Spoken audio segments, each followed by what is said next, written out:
வந்து எவ்வளோ தான் போராடி பார்த்தாலும் எல்லாரும் மோசமா பேச ஆரம்பிக்கிறாங்க. ஜெயா வந்து "நீ ரொம்ப மோசமானவ, நீ தப்பானவ தான்" அப்படின்னு சொல்றாங்க. அத கேட்டு வந்து பொன்னி துடிச்சு போறாங்க. பொன்னியால தாங்கிக்கவே முடியல. உடனே வந்து "ஏன் ஜெயா இப்படிலாம் பேசுற?" அப்படின்றாரு வந்து அவங்க வீட்டுக்காரு. அதுக்கு வந்து "இங்க பாருங்க, இவள பார்க்கறதுக்கே எனக்கு பிடிக்கல. மரியாதையா இந்த வீட்ட விட்டு போடி" அப்படி சொல்றாங்க. "இந்தா உன் ஃபோட்டோவ எடுத்துக்கிட்டு போ. இவளோட ஃபோட்டோ வேற இங்க இருக்கு. முதல்ல இங்க எடுத்துக்கிட்டு கிளம்பு உன் அம்மாவோட ஃபோட்டோவ" அப்படின்னு சொல்றாங்க. அத கேட்டு வந்து பொன்னியால தாங்கிக்கவே முடியல. உடனே வந்து பொன்னி எல்லாரையும் பார்க்குறாங்க. பார்த்துட்டு அப்படியே மனசு கஷ்டத்தோட அங்கேருந்து வந்து பார்த்துட்டே இருக்காங்க. "என்னடி பார்த்துட்டே நிக்கிற? உன்ன மாரி ஆளுங்கலாம் இந்த வீட்ல இருக்கிறதுக்கு லாயக்கே கிடையாது. ச்சே! எவ்வளோ கேவலமான வேலை பார்த்துருக்க. முதல்ல இந்த வீட்ட விட்டு போடி. நீ போனா தான் எங்களுக்கு நிம்மதி" அப்படின்றாங்க. அதெல்லாம் கேட்டு வந்து "ஏம்மா ஏன் வீட்ட விட்டு போகணுன்றீங்க பொன்னி? பொன்னி வீட்ட விட்டு போகணுன்ற அவசியமே கிடையாது. நான் தான் சொல்லிட்டேனே, பொன்னி வந்து இந்த மாரி தப்பு பண்ணாலும் எனக்கு கவலை இல்லன்னு. அப்புறம் ஏம்மா அப்படிலாம் பண்றீங்க?" அப்படின்னோனே "போதும் சக்தி நிறுத்துங்க. நீங்க ரொம்ப பேசிட்டீங்க. இதுக்கப்புறம் பேசாதீங்க. தயவு செய்து நிறுத்துங்க" அப்படின்றாங்க. "ஏன் பொன்னி இப்படி இப்படி பேசுற?" அப்படின்னோனே "இங்க பாருங்க, நீங்க என்ன நம்பலையா? அதோட விட்டுருங்க. இதுக்கப்புறம் வந்து பேசுறதுக்கு எதுவுமே கிடையாது. ப்ளீஸ் நீங்க நம்பாம என்ன இந்த வீட்ல தங்க வைக்கணுன்ற அவசியம் கிடையாது. நானும் இந்த வீட்ல இருக்கணுன்ற அவசியமும் கிடையாது. எப்போ பார்த்தாலும் இந்த வீட்ட விட்டு என்ன வந்து போக தானே சொல்லுவாங்க. அதே தான் இந்த வாட்டியும் நடந்திருக்கு. ஆனா நான் போறேன். ஆனா ஒரே ஒரு விஷயம் மட்டும் நான் சொல்லிட்டு போறேன். நான் எந்த தப்புமே செய்யல. யாரும் என்ன நம்பலனா கூட நான் கவலைப்பட்டுருக்க மாட்டேன். ஆனா சக்தியே என்ன நம்பல. அதுதான் என்னால தாங்கிக்கவே முடியல. உடனே வந்து சும்மா பேசிட்டே இருக்காத. முதல்ல கிளம்பு. நான் கிளம்ப தாங்க போறேன். சும்மா வந்து நீங்க வந்து என்ன வந்து திட்டாதீங்க. நான் கிளம்பிட்டு தான் இருக்க போறேன். இப்ப நான் கிளம்பிடுறேன். போதுமா?" அப்படி சொன்னோனே அப்படியே முறைச்சு பார்க்குறாரு சுந்தரம். "ஜெயா வேணாம் ஜெயா. பொன்னி எதுக்கு வெளிய போணும்? சொன்னா கேளு ஜெயா" அப்படின்றாரு சந்திரசேகர். உடனே வந்து "நீங்க அமைதியா இருங்கங்க.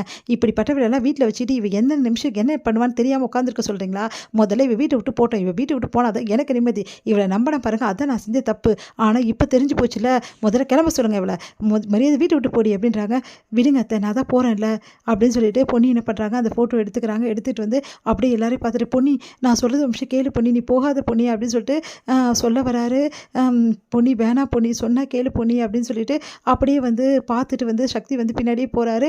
அப்போ வந்து என்னப்பா பொன்னி இப்படி பண்றா?" அப்படின்னு சொல்லிட்டு அப்படியே அவங்க அப்பாவையும் அண்ணனையும் பார்க்குறாரு. உடனே வந்து அவங்க வந்து கவலைப்படாதடான்னு சொல்லிட்டு அவங்க சமாதானம் சொல்றாங்க. பொன்னி வந்து யாரையுமே வந்து கண்டுக்காம அவங்க பாட்டுல அந்த ஃபோட்டோ எடுத்து மனசு கஷ்டப்பட்டு அங்கேருந்து அழுதுட்டே கிளம்பிடுறாங்க. அடுத்து வந்து என்ன பண்ணுறதுன்னு தெரியாம எல்லாருமே வந்து அப்படியே பார்த்துக்கிட்டே இருக்காங்க. நல்ல காலம்ப்பா, ஒரு தொல்லை ஒழிஞ்சது. பொன்னி போயிட்டா. இப்போ தான் இந்த வீடே வந்து கரெக்ட் ஆகும். இதுக்கப்புறம் எந்த பிரச்சனையும் இல்லை. இந்த மாதிரி ஆளுங்க போனால் தான் இந்த வீடு உருப்படும் அப்படின்னு சுந்தரம் சொல்கிறாரு. சுந்தரம் அமைதியாக இருக்கீங்களா இல்லையா அப்படின்னு சொல்லிட்டு செமையாக டென்ஷன் ஆயிடுறாரு நம்ம சந்திரசேகர். "என்னம்மாம்மா, நான் உண்மையை தானே சொன்னேன்" அப்படின்னோடனே "நீங்கள் விடுங்கங்க, எதுவாக இருந்தாலும் பார்த்துக்கலாம்" அப்படின்னு சொல்லிட்டு அவங்க ஒய்ஃப் வந்து சொல்கிறாங்க. அடுத்து வந்து நீங்க என்ன பண்ணுறாங்க, ஜெயா வந்து "இதுக்கப்புறம் இதை பற்றி யாரும் எதுவும் பேச வேணாம். இதுக்கப்புறம் இந்த வீட்ல அவளோட பேரை யாருமே சொல்லக்கூடாது. புரியுதா எல்லாருக்கும்?" அப்படின்னு சொல்லிட்டு ஜெயா சொல்லிட்டு போகிறாங்க. இங்கே வந்து சந்தோஷம் தாங்கவே முடியல பிரீத்தி அவ்வளோ சந்தோஷப்படுறாங்க. "அப்பா ஒழிஞ்சா பொன்னி. இதுக்கப்புறம் பொன்னி வரவே மாட்டா. எப்படியாவது பொன்னியோட இடத்த நம்ம பிடிச்சே ஆகணும். கூடிய சீக்கிரம் அதுக்கும் வந்து ஏதாவது ஒன்று பண்ணி தீரணும்" அப்படின்னு சொல்லிட்டு பிரீத்தி வந்து சந்தோஷப்பட்டு போகிறாங்க. அப்படியே சக்தியை பார்க்குறாங்க. சக்தியால் தாங்கிக்கவே முடியல. சக்தி வந்து அங்கேருந்து அப்படியே வந்து மனசு கஷ்டப்பட்டு ரூமுக்கு போகிறாரு. ரூமில் போயிட்டு அப்படியே கதவை சாத்திட்டு அழறாரு. அவரால் தாங்க முடியல. உடஞ்சி அழறாரு. "ஏன் பொன்னி என்னை புரிஞ்சுக்க மாட்டேங்கிற? நான் சொன்னது ஏன் பொன்னி நீ தப்பாக நினச்சிக்கிற? நான் சொல்கிறது உனக்கு புரியலையா பொன்னி? நீ எனக்கு வேணும் பொன்னி. அதனால தான் பொன்னி நான் அவ்வளவும் பேசினேன். ஆனால் நீ என்னை தப்பாக நினச்சிக்கிட்டு போயிட்டியே பொன்னி. ஏன் பொன்னி இப்படி பண்ண?" அப்படின்னு சொல்லிட்டு பயங்கரமாக கதறி கதறி அழறாரு. அவரால் தாங்கிக்கவே முடியல. "ஏன் பொன்னி என்னை தப்பாக புரிஞ்சுக்கிட்டா? ஒன்றும் புரியல எனக்கு" அப்படின்னு சொல்லிட்டு அழறாரு. இங்கே பொன்னி வந்து மனசு கஷ்டப்பட்டு அப்படியே வந்து கால் போன போக்கில் நடந்து போயிட்டுருக்காங்க. அவங்களால தாங்கிக்கவே முடியல. சக்தி கிட்ட பழகுனது நடந்தது. அதுக்கப்புறம் அங்கேருந்த நிகழ்வுகள் எல்லாமே நினச்சி நினச்சி பார்க்குறாங்க. சக்தி என்னை நம்பலைல்ல. என் வாழ்க்கையில் எனக்கு யாருமே இல்லை.